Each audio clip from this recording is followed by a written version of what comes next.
Welcome to Pavi Maths World. Next இந்த some HCF LCM கண்டுபிடிக்க சொல்லிட்டாங்க 17 23 29 இதுக்கு prime factorization method யூஸ் பண்ணி HCF LCM கண்டுபிடிக்க சொல்லிட்டாங்க. அடுத்த சம் வந்து 8 9 25 இந்த ரெண்டுக்கும் வந்து HCF and LCM கண்டுபிடிக்க சொல்லிருக்காங்க. இது ஒரு புக் சம்.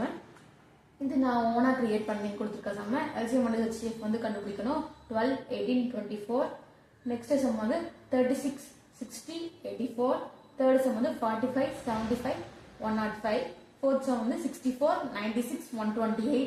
Fifth sum வந்து 100 125 150. இந்த சம்ஸ் எல்லாம் ரொம்ப ஈஸியா இருக்கும்.